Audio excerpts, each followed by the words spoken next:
Então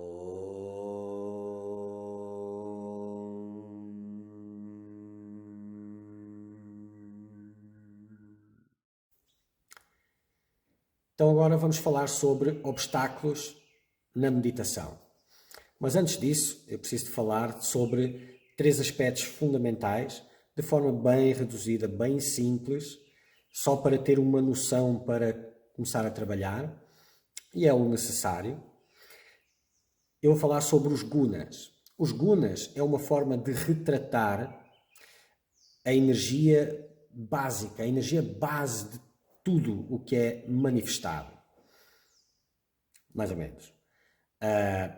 E eles são divididos em três: tamas, rajas, sattva.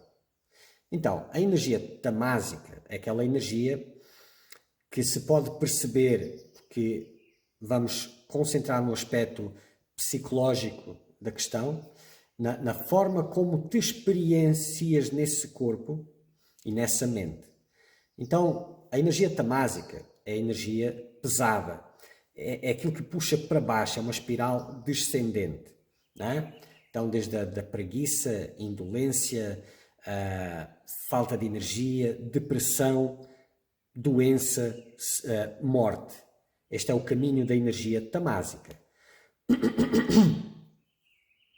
A energia rajásica é a energia da atividade. Atividade intensa, atividade egoísta. Não é?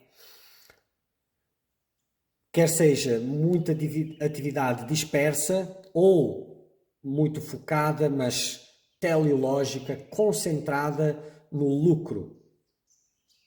Então, uma é em direção à inatividade, à indolência, a outra à superatividade. E depois temos a energia sátvica, que é a energia da serenidade, da tranquilidade, da bondade,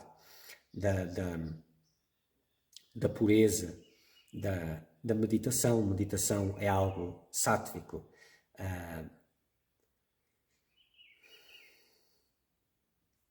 Mais ou menos, é isso. Então, é importante saber isto porque em ti, na tua mente, no que chamas em ti, né? No corpo e na mente, tu vais ter a experiência destes três gunas trabalhando em simultâneo, em diferentes proporções.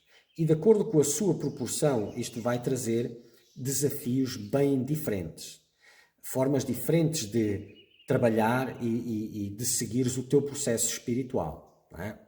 Então, o propósito disto tudo é transformar, é deixar a tua mente, o teu corpo, a tua mente, sátvico.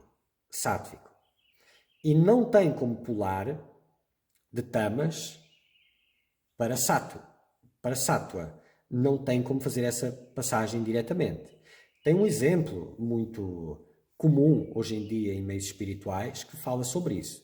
Então, aquele buscador que tem dificuldade em meditar, que tem preguiça, que tem dificuldade em lidar com o desconforto, com a verticalidade, a quietude, a força, a estabilidade, é alguém que está influenciado com energia tamásica.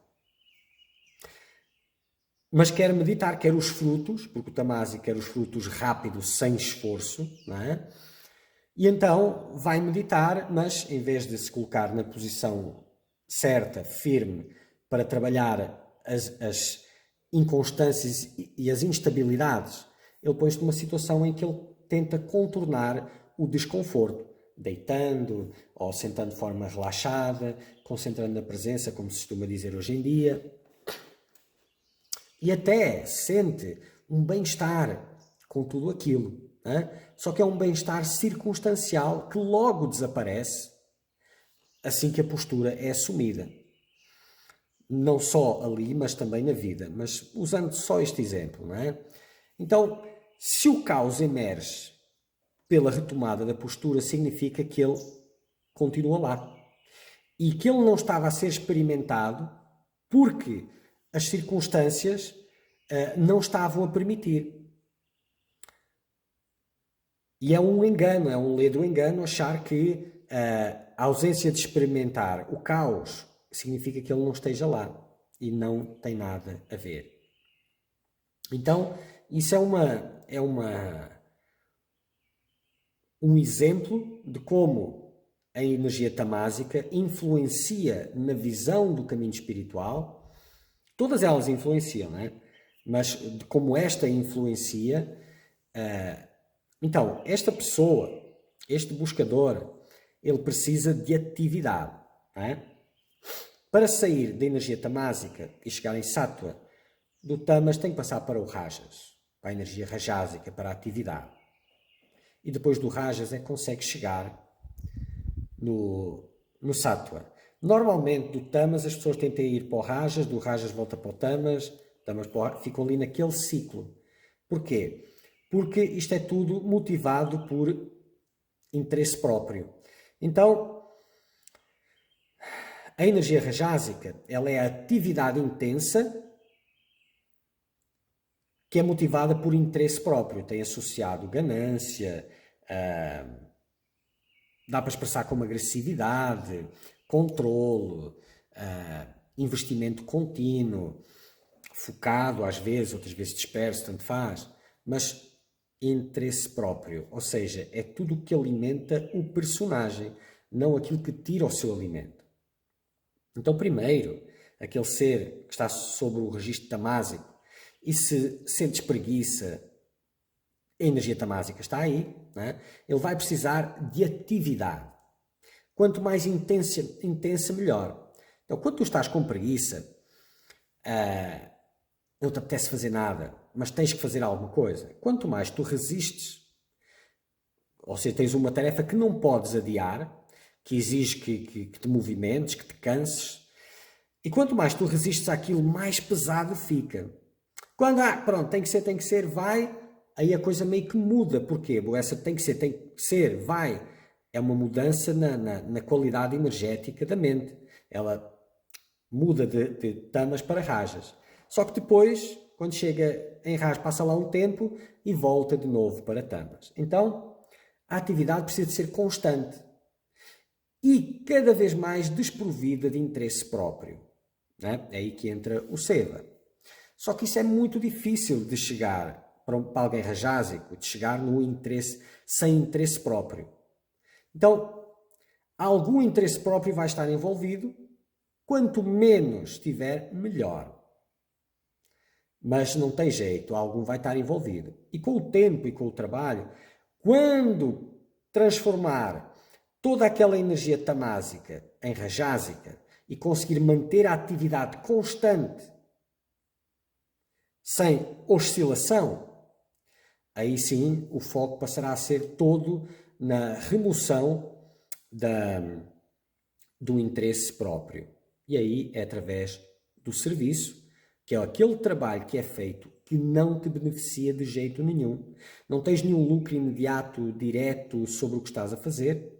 Portanto, quanto mais anónimo, melhor. Né? Através da devoção e da entrega.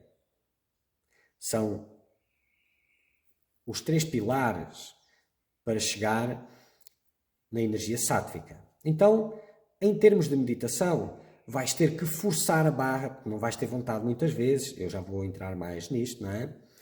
E depois, quando isso já não for o problema, já estás estabelecido na meditação, já não é pesado, difícil, etc.